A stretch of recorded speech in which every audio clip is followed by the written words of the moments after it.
Good morning, friends! Once again, I know you come to me for funny characters and singing and comedy sketches, but I'm looking around at what's going on in the world and it's not funny. It's been a couple weeks since I did one of these videos, not because there wasn't a lot to cover, but rather because every single day is a new Rocky Horror Picture Show. And I've been overwhelmed about what I should cover, but it was impressed upon me that I have to talk about this. I asked the Lord, please take this cup from me. And he said, request denied. So we're gonna talk about abortion. Today's video is for Christians who believe that human life begins at conception and they're being bullied, looked down upon, and made to feel less than, like some sort of daft simpleton for being a single issue voter.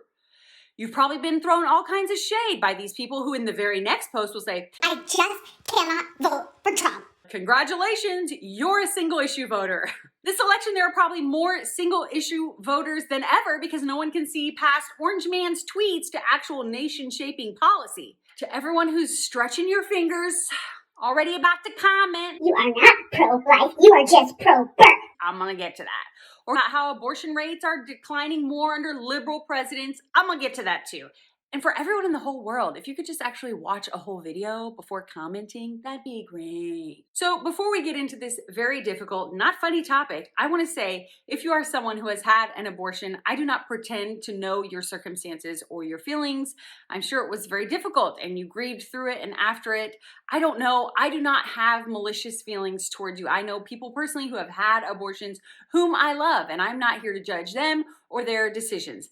But I do believe we're going to face judgment, just like me, recovering alcoholic with a real mean streak. I'm sure you're all shocked. We're saved by grace through faith in Jesus, but we're going to have to watch that highlight reel of all of our worst moments and talk it over with them. We're going to have to give an account for all of our actions, including mean things you said on the internet.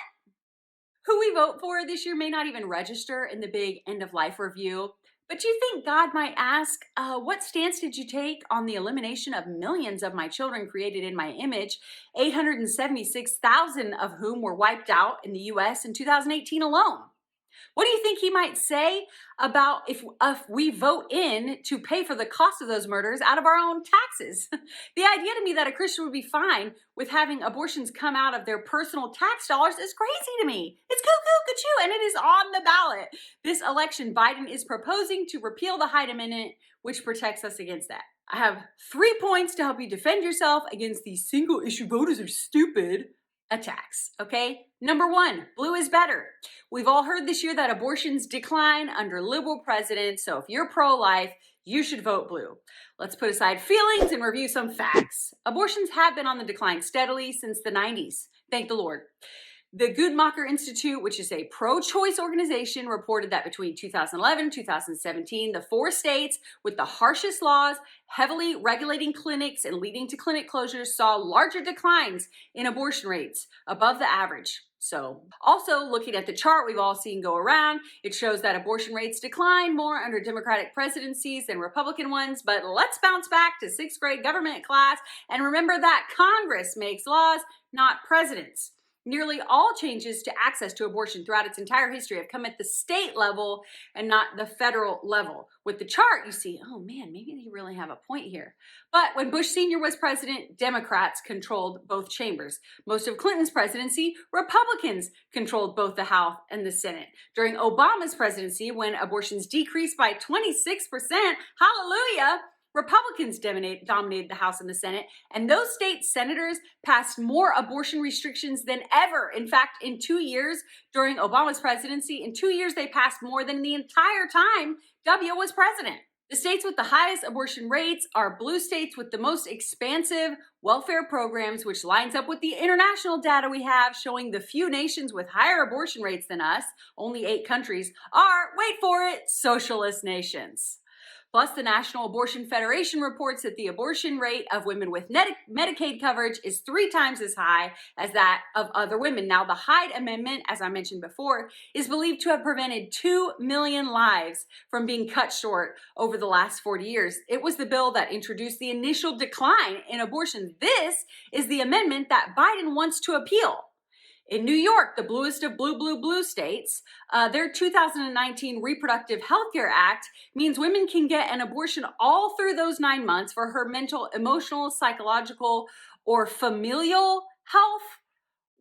So any reason It is happening. Late-term abortions are happening about 10,000 times a year across the country. Now, studies on abortion all say it's hard to pinpoint one reason for decline. Personally, I'm going to guess it's the really rigorous state restrictions we just talked about, but other theories are innovations in birth control, improvements in ultrasounds, higher rates of infertility, the pro-life movement, and an overall decline in unwanted pregnancies, which we have preached at us over and over and over again. It's due to easier access to birth control, to which I say, fine, we concede.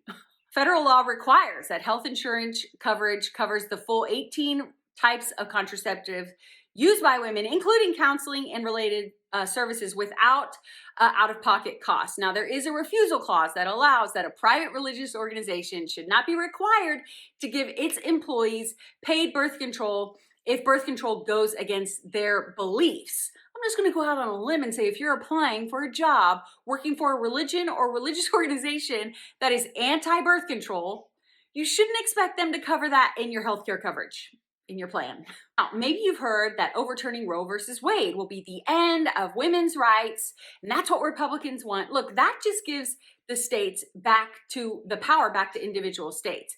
Codifying Roe versus Wade, as Biden aims to do, would make it very difficult for states to put any abortion restrictions in place. Harris, the running mate, sponsored the Women's Health Protection Act, which overrides states' restrictions on abortions in the last 3 months of pregnancy. Plus the Pain-Capable Unborn Child Protection Act, Harris voted no. The Born Alive Infant Survivors Protection Act, Harris voted no. Go look it up.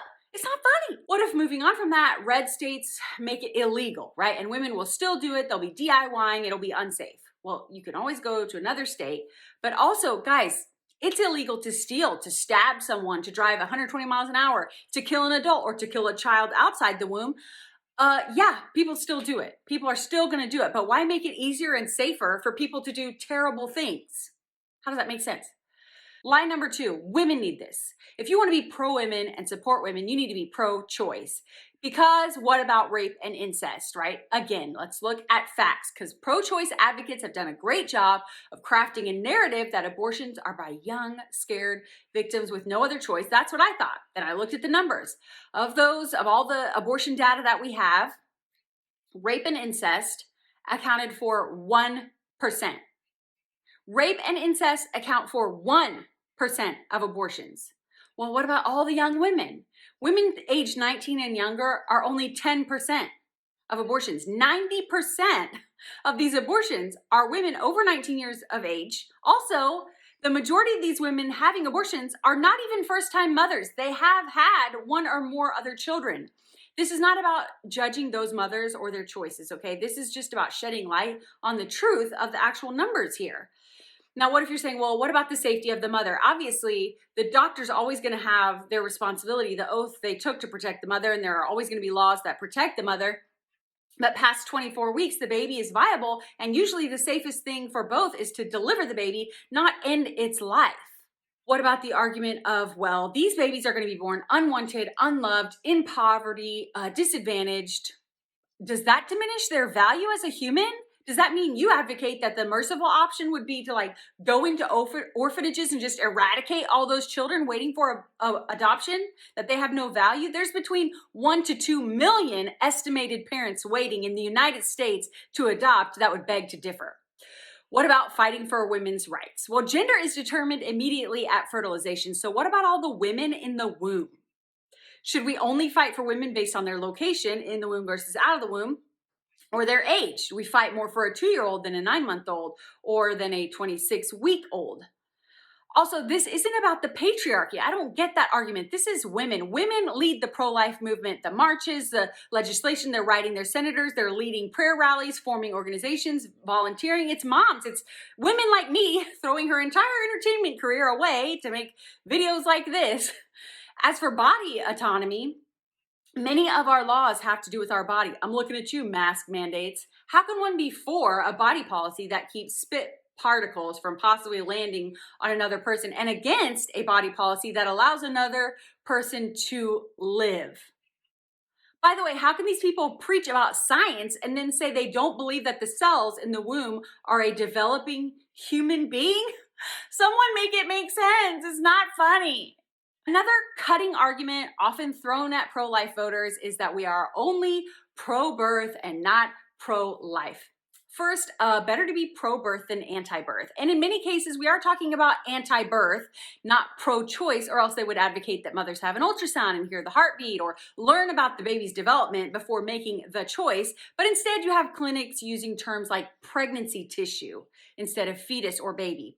What these people seem to really mean is that in order to be pro-life, we must be pro-large government assistance programs that are ineffective. We do not believe the government should be entrusted with taking care of the needy. Ask the growing homeless population in California. The bluest of blue states has more than half of all the country's unsheltered homeless people. Ask the hundreds of thousands of people moving out of blue states into red states this year. Ask all those people, how are those blue ticket social programs working out? Also, I think it's safe to say to those wanting to make sure it stays legal to kill and or dismember innocent children in our country that the bare minimum to being pro all life is to be pro-birth. I feel like that's probably a good starting point baseline. Plus, pro-lifers are about all life. We are givers. Look at the data.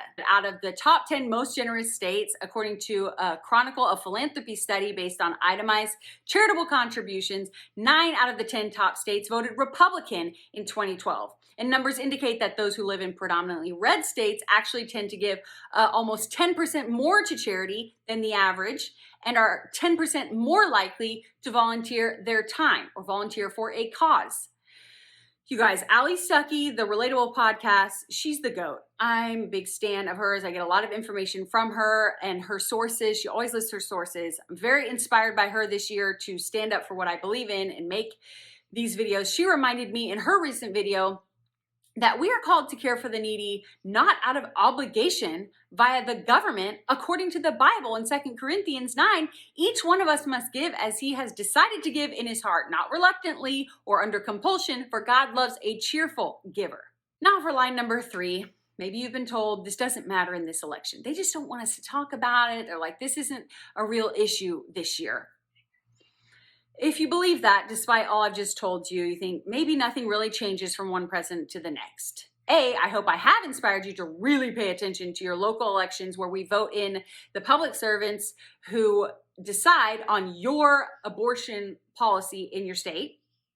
And B, I encourage you to look at what Trump has done in office and why he is hailed as the most pro-life president the U.S. has ever had. He has appointed pro-life judges, as he promised. He has clarified that abortion is not a civil right. He has permitted states to defund Planned Parenthood. He has stopped U.S. tax dollars from going to fund abortion overseas. He has defunded the UNFPA. He has required health insurance companies to disclose if their plans cover abortion.